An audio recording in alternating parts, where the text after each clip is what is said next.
Don't forget to like, share, and subscribe. As you guys can see, the topic for today is nutrition and men's health.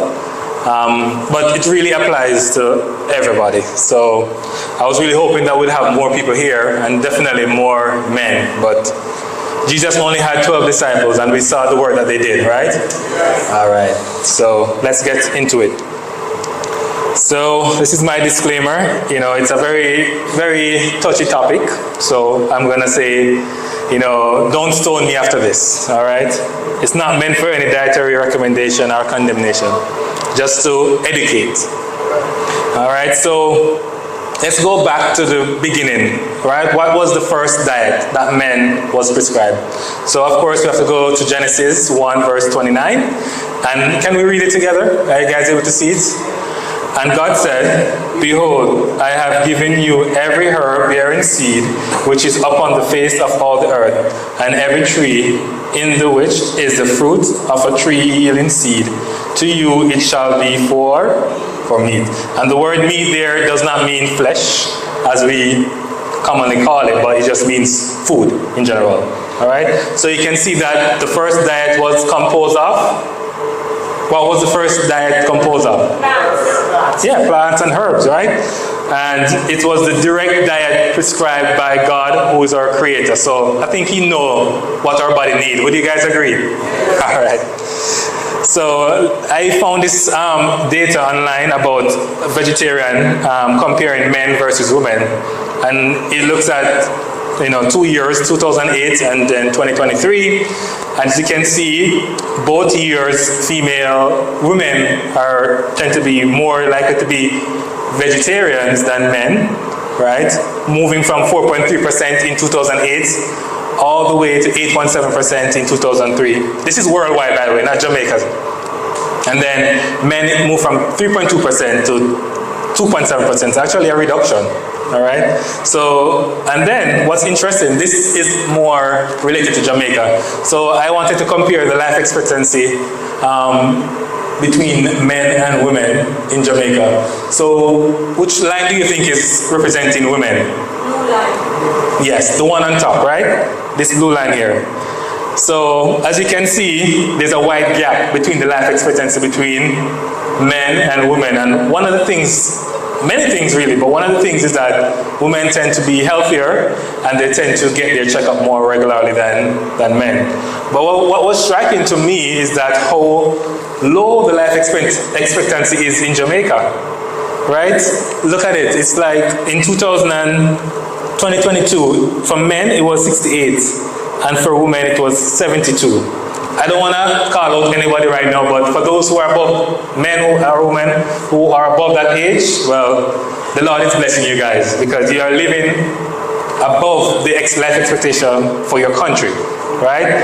And of course, I was curious. I wanted to see which country had the highest life expectancy. And one of the countries that came up consistently was like Japan and North Korea as having high life expectancy in the 80s, And then in the Caribbean, I think Barbados is one of the highest in the Caribbean. The lowest that I could find was Nigeria, and their average life expectancy is around 50-something years old, which was quite shocking to me as well. So that's a little data to tell, that I would like to share with you guys. So this is just a depiction of what a nice, healthy, balanced diet should look like. You see all the colors? Right, all the colors. So whenever you see a plate looking very brown, that's not good. It should have a variety of colors. And all of these colors are significant because they all have specific nutritional value. So as you know, initial diet, plant-based, then the flood came, right? And of course, the vegetation across the planet was completely destroyed. So there was not much plants to eat or whatever. So of course, God, in his mercy, he made a provision. And that's when we start to talk about the clean versus unclean meat. And that is introduced, I think there's a chapter in Leviticus that talks much about that as well. So I think most Adventists are very familiar with what is clean versus what is unclean. And one of the big things for us is obviously we don't eat pork, right? But there are other unclean animals that we don't really talk about. Maybe because in our culture we just don't eat it. Even people that are not Adventists, like cats and dogs, right? But those are unclean meat. Horse, rats, even turtle, right? That's unclean. You see snake there, you see shark, you see crab, shrimp, lobster. That's very popular everywhere. People love that stuff. And octopus, right? And to me, the more high-end, expensive restaurants, for some weird reason, they thrive off selling these unclean stuff. And those are the most expensive stuff on the menu, which is destroying your health. So I don't really see how that makes sense. But when you look at the clean meats, we talk about anything with a split hoof, like your cow, the buffalo, deer, you got the sheep, goat, etc. And of course you have chicken, turkey. Those are acceptable meats. All right? So let's see a quote here from Ellen G. White. So it says, we must remember that there are a great many different minds in the world, and we cannot expect everyone to see exactly as we do in regard to all questions of diet. Minds do not run in exactly the same channel. I do not eat butter, but there are members of my family who do. It is not placed on my table, but I make no disturbance because some members of my family choose to eat it occasionally. Many of our conscious brethren have butter on their tables, and I feel under no obligation to force them to do otherwise. These things should never be allowed to cause disturbance among brethren. Let me read it again. These things should never be allowed to cause disturbance among brethren. I cannot see the need of butter where there is abundance of fruits and sterilized cream. So this is just a word from the prophet that says, listen, if you are living in a household that the wife wants to go to a full vegan diet, and then the husband is, or vice versa, it's not supposed to be an issue of contention in the family, okay? Do not allow it to divide the family, okay? All right, so why do people eat? What are some of the things that drive our eating pattern? Obviously, the first one is hunger. We all have been hungry before, right? Then the other thing is appetite, because sometimes you're hungry, but you don't feel for something. And you say, me feel for a patty or, I don't know, bun and cheese or whatever. You have that appetite that you want to eat something specific. Of course, cultural and social meaning, we talk a little bit about that. Some countries, they will eat cat, they will eat dog, and that's fine for them. That's just a cultural thing. Sounds strange to us. Habit or customs, emotional comfort. We talk about comfort food. Sometimes you have a very stressful day at work and all you need is a piece of pie or some ice cream or something like that. Convenience and advertising. I know for me, sometimes when I'm working, I just want to grab something quick and just eat that. It doesn't matter what it is. Of course, it's clean food or whatever, but it's just something quick that you want to eat because it's convenient. Then you have nutritional value, which is very important. And then social interactions, like if you go to certain events or certain setting, you eat certain food, like finger food or what have you. So it varies. All right, so what are some of the caloric? So the reason why we eat is obviously we want to maintain our health and have adequate calorie intake so that we can work and we can live our lives without feeling too exhausted and weak. So as you can see, for men versus women, and I'm focusing on the adults here, roughly between 2,000 to around 2,400 calories per day for the average man. And of course, you can see that if you're active, you're going to eat more calories than if you're more of a sedentary person not doing much of physical activity. And for women, sorry, I think I said that the women's statistic, between 2,000 to 2,400 for women, and then below is the men, which is between 2,400 to about 3,000 calories. So men eat obviously more calories than women, generally speaking, because men are generally larger than women, and also they tend to do a lot more, physical activity for work and so forth. Not all the time, but it's just general. All right, so let's look at another Bible verse here. Can we read this one together? It's from 3 John 1 verse 2. Beloved, I wish above all things that thou mayest prosper and be in, even as thy soul prospereth. All right. So, what is disease, and why are we so interested in learning about disease. So I found this definition from Ministry of Healing, which I really like, and it says that disease is the effort of nature to free the system from conditions that results from the violation of the laws of health. So what are the laws of health? Everybody should probably have heard about the laws of health before. Can we name some of them that you have heard before? Nutrition, exercise, Sunshine. water, sunshine, rest, trust in God, temperance. All right, Fresh air. good. So we know them. Good. So what are some of the leading causes of diseases in men? This is also for women as well. But we talk about heart disease, talk about cancer, and we talk about stroke. So most people that die will die from one of these three things. Especially when we talk about older adults. Younger people tend to be more accident and suicide and drug-related death. So some of the major risk factors for these chronic illnesses are stress, diet, which is what we're talking about today, lack of exercise, tobacco use, and obesity or overweight, you know. So those are some of the major ones. Some of them are modifiable. Most of these are actually what we consider modifiable, to be honest with you, meaning that you can do something about it, right? So we talk about the laws of health, but today we'll be focusing on the nutrition, right? We have sunshine, nutrition, water, fresh air, trust in God, temperance, exercise, and rest, all right? Good, so let's do a little bit of water, because I guess I throw water in because it's also kind of goes into nutrition as well.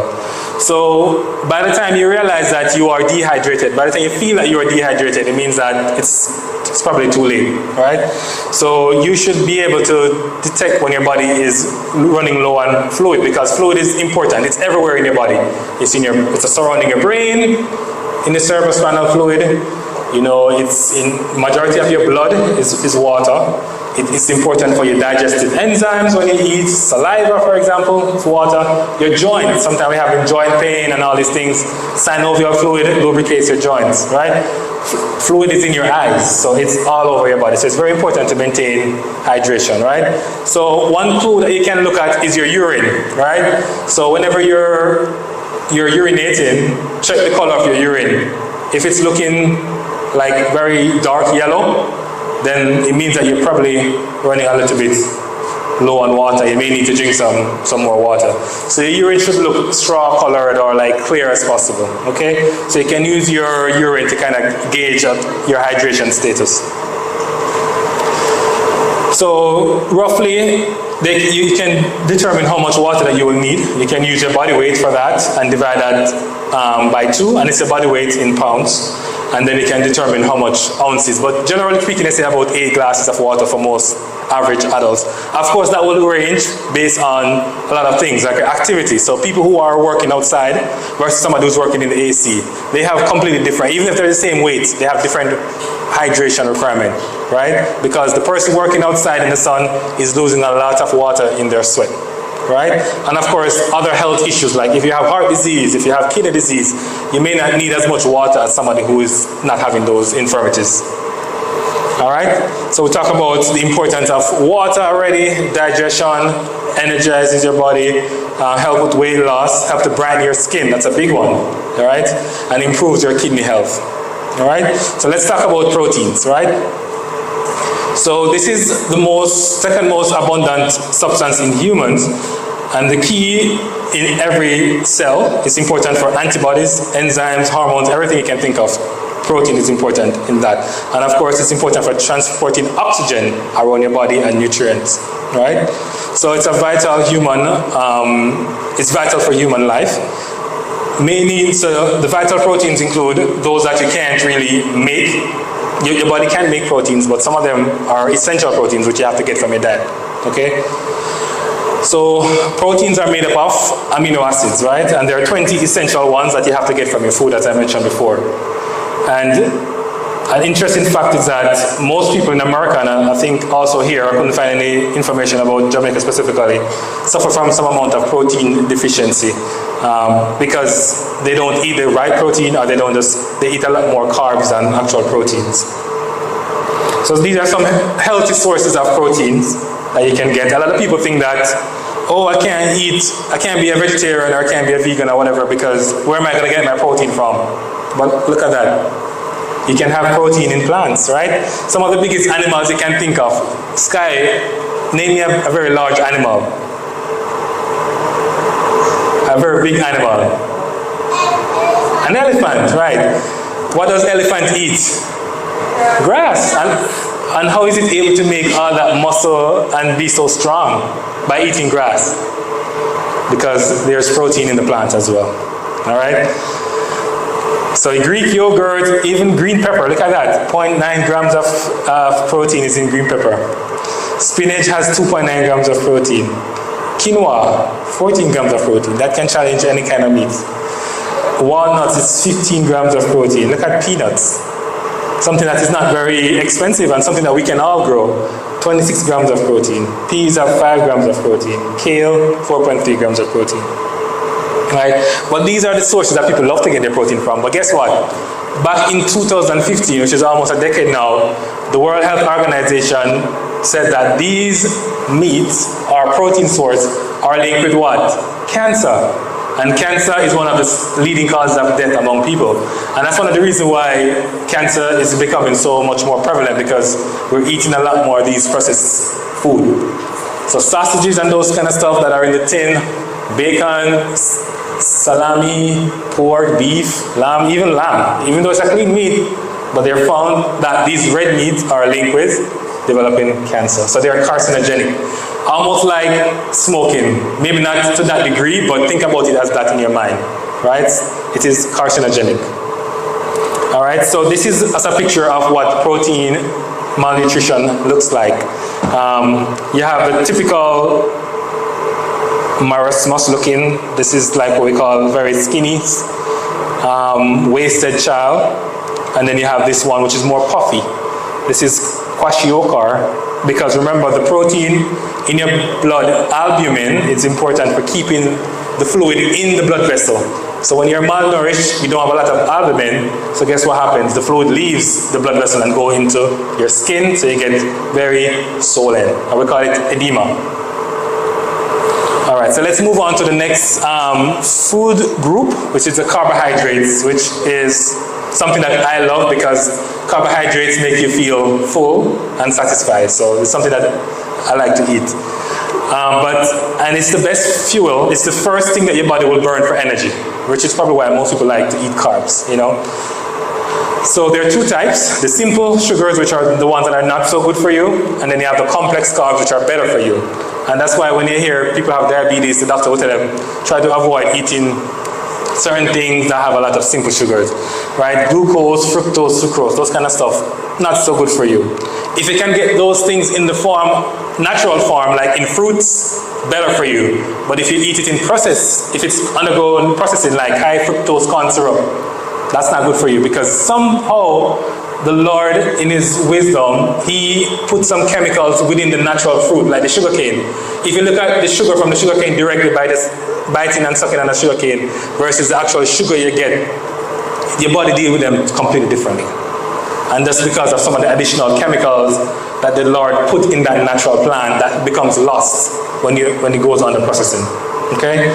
Some of the more better carb source for you are starches, fiber, stuff like that, which takes a longer time to break down in your stomach, and your body does better with it, rather than when you eat a lollipop or something like that, and the sugar does fly up, and then it crashes, right? When you eat something complex, your blood sugar goes up very gradually and comes down very gradually.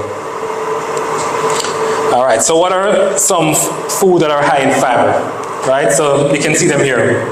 Pears, apple, broccoli.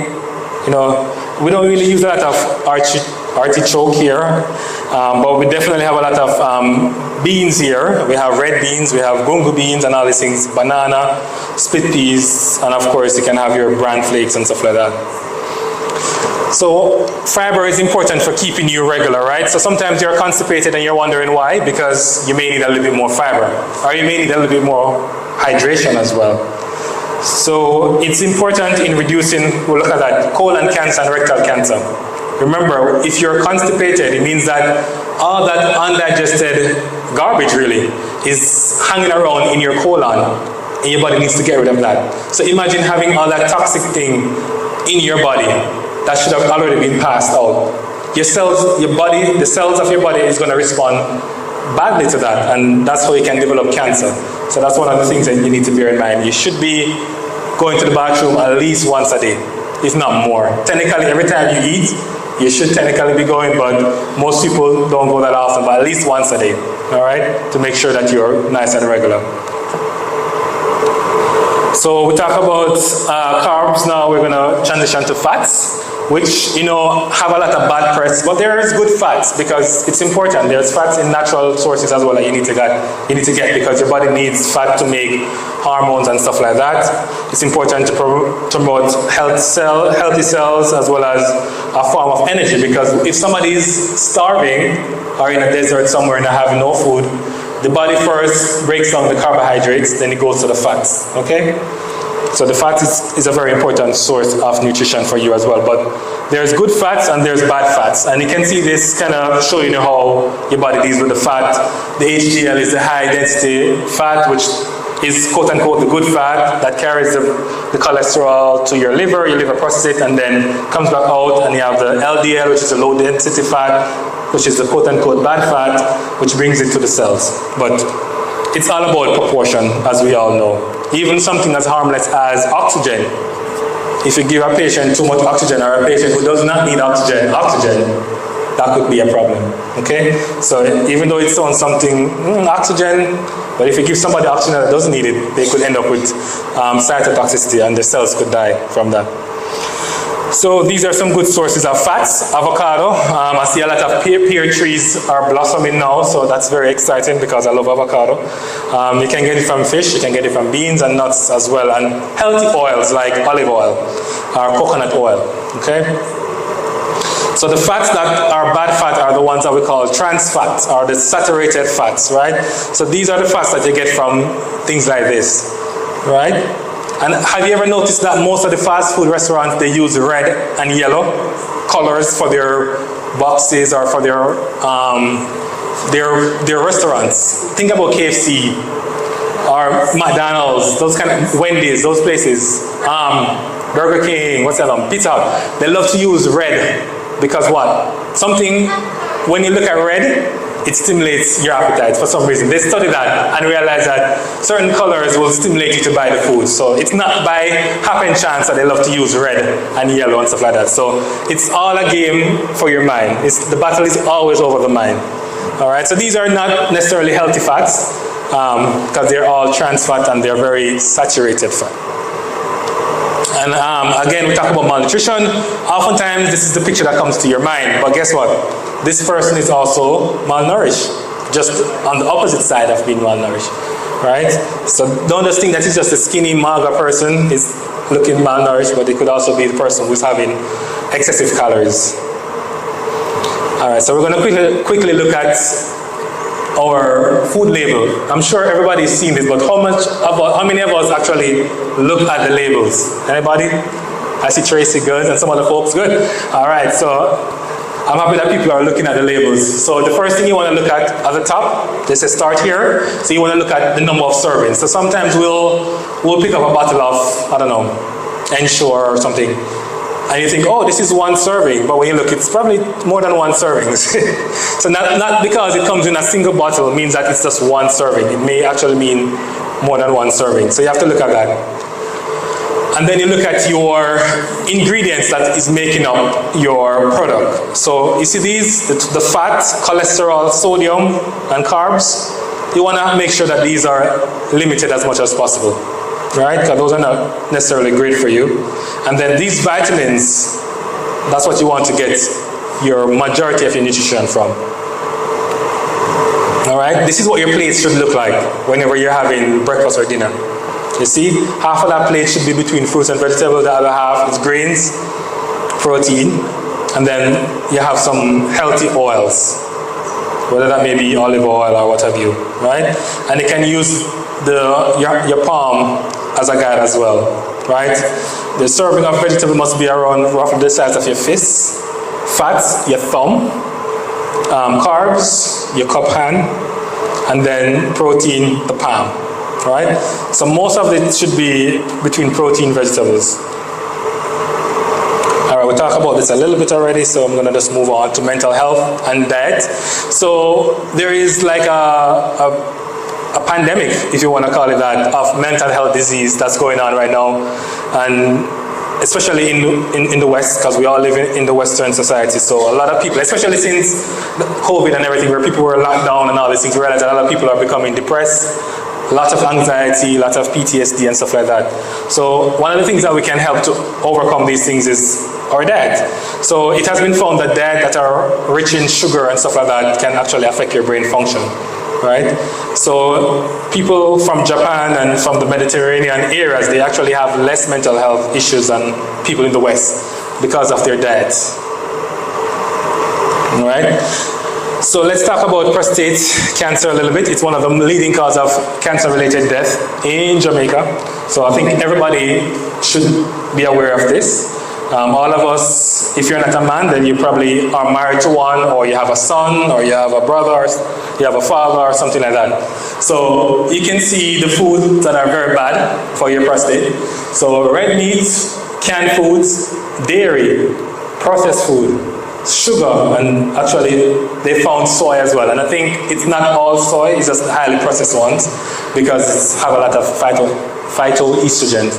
And then you can see the food that are good for you. So things like fruits and vegetables, flax seeds, omegas, pomegranate. Pomegranate is a very, very good one. Green tea, which, I mean, we don't necessarily recommend green tea because it has some caffeine in it. And then, of course, vitamin D, which luckily in Jamaica we do get a lot of vitamin D because we are exposed to the sun. But you have to be very deliberate about getting your vitamin D, though.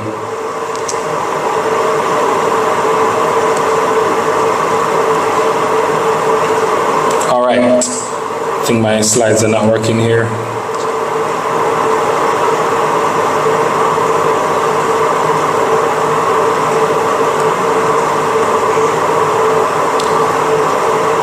All right, so this is just a slide showing what we need to be doing as men. As I said, this was kind of targeted towards men.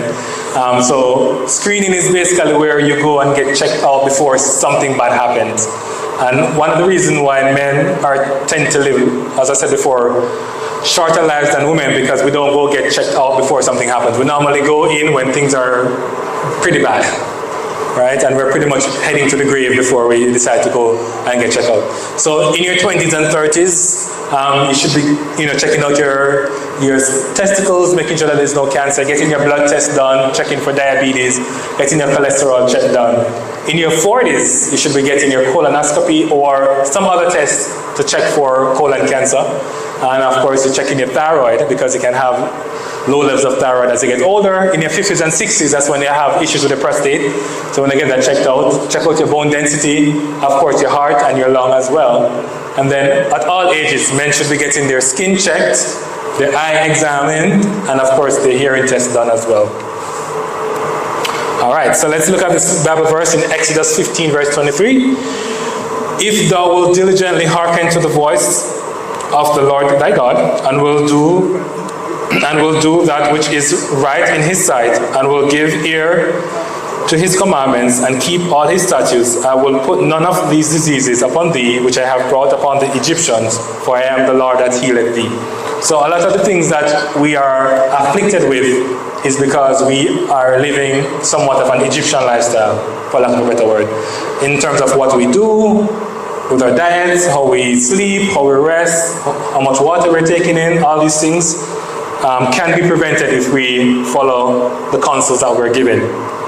This is something from Counsels on Health. It says, again and again, I have been shown that God is trying to lead us back step by step to his original design, that man should subsist on the natural products of the earth. So I don't expect everybody to just go cold turkey. Some people can do that. I know people who do cold turkey and they just stop everything, all the meat. But it should be a journey. At least say, let's start somewhere. You may not be able to stop all the bad food one day, but you can say, today or this week, I'm gonna cut down on the processed food that I'm having. and then you move from one step to the next. Vegetables, fruits, and grains should compose our diet. Not an ounce of flesh meat should enter our stomach. The eating of flesh is unnatural. We are to return to God's original purpose in the creation of man. This is from Christian Temperance and Bible Hygiene. This one says, among those who are waiting for the coming of the Lord. So that should be all of us, correct? Meat eating will eventually be done away because there's no there's no flesh eating in heaven. Flesh will cease to form a part of your diet. We should ever keep this end in view and endeavor to work steadily towards it. I cannot think that in the practice of flesh eating we are in harmony with the light which God has been pleased to give us. All who are connected with our health institutions especially should be educating themselves to subsist on fruits, grains, and vegetables.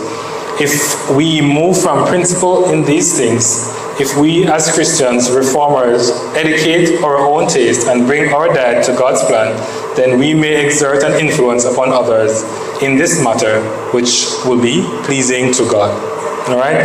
So if you don't believe the Bible or the spirit of prophecy, then you may want to believe what the gleaner or the star is saying. I don't know if anybody saw this recently. I think it was probably a couple of years ago, but they're selling crocodile meat, and we don't know what we're buying out there sometimes, especially if you're going to restaurants and buying oxtail and all this stuff, or you're going to the meat shop and you're buying meat. You don't know what you're getting. And this is one of the things that, we're warning people against. Just be careful of what you're putting in your body. And here's another one, which was quite alarming as well. I don't know if anybody heard about the situation with the dogs, but some of your sweet and sour Chinese food that you're buying may actually just be dog. So just be careful of what you're buying out there, okay?